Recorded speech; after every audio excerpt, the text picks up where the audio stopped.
Hi friends, YouTube पर आप सभी का स्वागत है। दोस्तों, मैं फिर से आप सभी के सामने अपने चैनल इग्नू लर्नर के माध्यम से एक बहुत ही मोस्ट इम्पॉर्टेंट प्रश्न लेकर आया हूं इस वीडियो में। और ख़ासकर मैं इस वीडियो में BSOC 131 का एक ऐसे प्रश्न के बारे में आपको बताऊंगा जो कि एग्ज़ाम के लिए काफ़ी ज़्यादा इम्पोर्टेंट है। और अब तक जितने भी प्रीवियस ईयर में इस सब्जेक्ट की परीक्षा हुई है उन सभी परीक्षाओं में जो है यह प्रश्न आ चुका है, और आने वाले परीक्षाओं में भी इस प्रश्न के आने की संभावनाएँ 100 में 110% है। सो आप सभी से हम्बल रिक्वेस्ट है कि एग्ज़ाम में जाने से पहले एक दफ़ा इस प्रश्न का आंसर आप ज़रूर पढ़ के जाइए, क्योंकि यह प्रश्न जो है बार बार पूछा जाता है। और स्टार्ट करने से पहले मैं आप सभी से हम्बल रिक्वेस्ट करता हूं कि जो भी न्यू व्यूवर्स जो कि मेरे चैनल पर पहली दफ़ा आए हैं, आप इस चैनल को सब्सक्राइब कर लीजिए, क्योंकि इस चैनल पर आपको इग्नू से related all most important question जो है आपको बिफोर एग्ज़ाम प्रोवाइड करा दी जाती है। और साथ ही साथ क्वेश्चन आंसर का जो PDF होता है आपको टेलीग्राम चैनल पर मिलती है। तो बेहतर यह होगा कि आप इस चैनल से जुड़े, क्योंकि इन फ्यूचर जो है काफ़ी ज़्यादा हेल्प मिलने वाला है। ओके, तो आइए चलते हैं और प्रश्न की ओर चलते हैं और जानते हैं कि कौन सा प्रश्न है जो कि एग्ज़ाम के लिए काफ़ी ज़्यादा इम्पोर्टेंट है और बार बार परीक्षाओं में पूछा जाता है।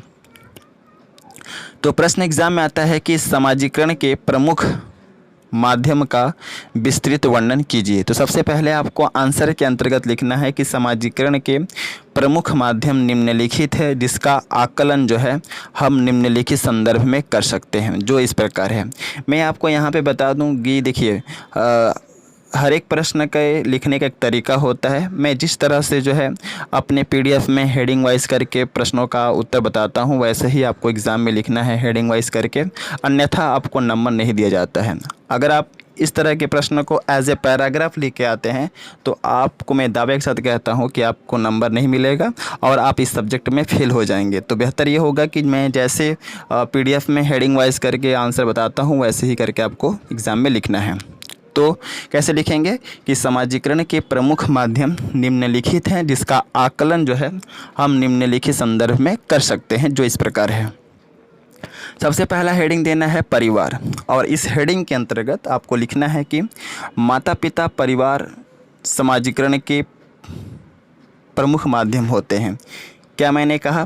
माता पिता जो होते हैं वह परिवार के माता पिता परिवार जो है समाजीकरण के प्रमुख माध्यम होते हैं। इसको ऐसे भी बोल सकते हैं कि माता पिता और परिवार जो होते हैं समाजीकरण के प्रमुख माध्यम होते हैं। परिवार में समाजीकरण की सबसे पहली प्रक्रिया जो है माता से आरंभ होती है, क्योंकि किसी बच्चे को प्यार, ममता, संवेदना और स्नेह आदि सभी परिवार में ही सिखाए जाते हैं। ओके, इसलिए परिवार और परिवार में रहने वाले जो माता पिता हैं वे समाजीकरण के सबसे प्रमुख माध्यम होते हैं। संयुक्त परिवारों में माता पिता के साथ साथ चाचा चाची, मामा मामी, मौसी मौसा आदि सभी बच्चे के समाजीकरण में अपनी महत्वपूर्ण भूमिका निभाते हैं। ओके, समझ में आ गया? परिवार जो होता है यह समाजीकरण का सबसे प्रमुख माध्यम होता है, और परिवार में समाजीकरण की सबसे पहली प्रक्रिया माता से आरंभ होती है, क्योंकि किसी बच्चे को प्यार जो है, ममता जो है, संवेदना जो है, स्नेह जो है आदि सभी परिवार में ही सिखाए जाते हैं। और जहाँ तक देखते हैं कि संयुक्त परिवारों में माता पिता के साथ साथ चाचा चाची, मामा मामी, मौसी मौसा आदि सभी बच्चों के समाजीकरण में जो है अपनी अहम भूमिका निभाते हैं। अब आपको दूसरा पॉइंट के अंतर्गत लिखना है मित्र और साथी। इस हेडिंग के अंतर्गत आपको लिखना है कि किसी भी व्यक्ति के बचपन में मित्रों और साथियों का सबसे महत्वपूर्ण योगदान रहता है, क्योंकि बचपन में कोई भी बच्चा अपने मित्रों और साथियों के साथ रहकर समाज के विभिन्न पहलुओं को और विषयों को समझने का प्रयास करता है। अतः हम कह सकते हैं कि मित्रों और साथियों का समाजीकरण में एक विशेष योगदान होता है। तो समझ में आ गया? मित्र और साथी भी जो हैं यह समाजीकरण में एक सबसे महत्वपूर्ण भूमिका निभाते हैं, और इसलिए निभाते हैं क्योंकि किसी भी व्यक्ति के बचपन में जो है मित्रों और साथियों का सबसे महत्वपूर्ण योगदान होता है, क्योंकि बचपन में कोई भी बच्चा अपने मित्रों और साथियों के साथ रह करके जो है समाज के विभिन्न पहलुओं को और समाज के विभिन्न प्रकार के विषयों को जो है समझने का प्रयास करता है, नए नए गुणों को वह अपने अंदर आत्मसात करता है। इसके बाद है अगला हेडिंग, वह है विद्यालय। हेडिंग क्या देंगे हम? विद्यालय। इस हेडिंग के अंतर्गत जो है आपको लिखना है कि किसी भी बच्चे के समाजीकरण में विद्यालय का सबसे महत्वपूर्ण योगदान होता है। क्या लिखेंगे?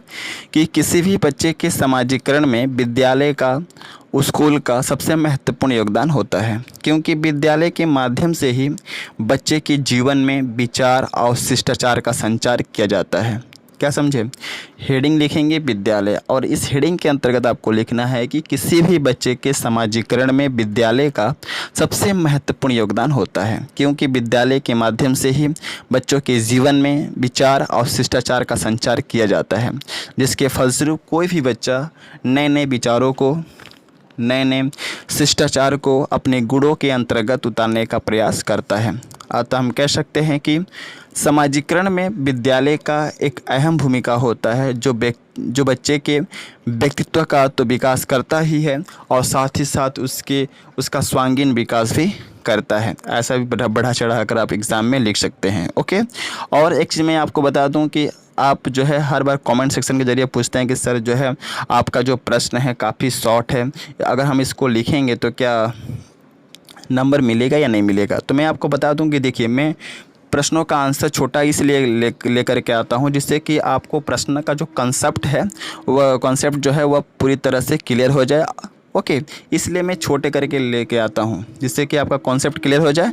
और इस तरह का प्रश्न अगर एग्ज़ाम में आता है तो आप उसको थोड़ा बढ़ा चढ़ा करके अपने से कुछ ऐड करके जो है एग्ज़ाम में लिख सकते हैं, इसलिए मैं छोटा लिखता हूँ। ओके, और कोई रीज़न नहीं है। तो विद्यालय समझ में आ गया। अगला हेडिंग है संचार मीडिया। क्या हेडिंग देंगे? संचार मीडिया। इस हेडिंग के अंतर्गत आपको लिखना है कि संचार मीडिया के अंतर्गत दूरदर्शन, टेलीविज़न, रेडियो, इंटरनेट, समाचार पत्र आदि माध्यम आते हैं। संचार मीडिया के अंतर्गत क्या क्या आते हैं? कौन कौन से माध्यम आते हैं? पहला है दूरदर्शन, दूसरा है टेलीविज़न, तीसरा है रेडियो, इंटरनेट, समाचार पत्र, वेबसाइट। ये सभी जो हैं संचार मीडिया का माध्यम होते हैं। इस इलेक्ट्रॉनिक युग में संचार के विभिन्न प्रकार के माध्यम का विकास होने से बच्चों को नए नए चीज़ों को सीखने का शुभ अवसर प्राप्त होता है। क्या लिखेंगे? कि आज का जो युग है यह किस तरह का युग है? इलेक्ट्रॉनिक युग है। और इस इलेक्ट्रॉनिक युग में संचार के विभिन्न प्रकार के माध्यमों का विकास होने से बच्चों को नए नए चीज़ों को सीखने का जो अपॉर्चुनिटी मिलता है, उन्हें शुभ अवसर प्रदान किया जाता है देश के द्वारा। क्योंकि आज देश में जो है इलेक्ट्रॉनिक युग आने से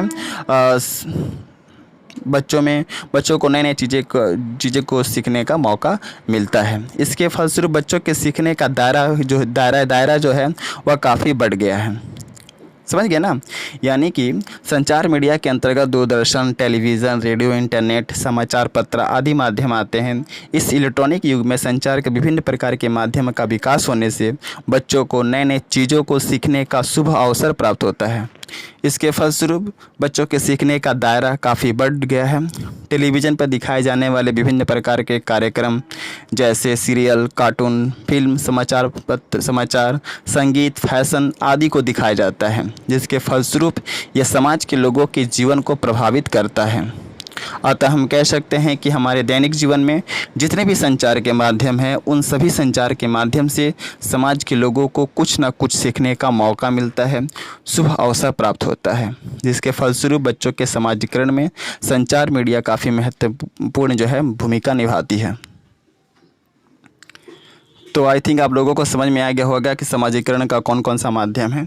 और एक चीज़ मैं यहाँ पे बता दूँ कि अगर आपको इसका PDF चाहिए तो आप टेलीग्राम चैनल से जुड़ सकते हैं। डिस्क्रिप्शन में लिंक है, जल्दी से लिंक पर क्लिक करके टेलीग्राम चैनल से जुड़ जाइए, क्योंकि जैसे ही टेलीग्राम चैनल पर आप आते हैं मैं इसका PDF आप सभी को प्रोवाइड कर दूंगा। और अलग से मैंने प्लेलिस्ट बना रखा है इस वीडियो का, इस तरह के प्रश्नों का और इस सब्जेक्ट का, तो आप प्लेलिस्ट में से वीडियो को देख सकते हैं, जो कि एग्ज़ाम के लिए काफ़ी ज़्यादा इंपॉर्टेंट है। सो मिलते हैं नेक्स्ट वीडियो में, तब तक के लिए जय हिंद, वंदे मातरम।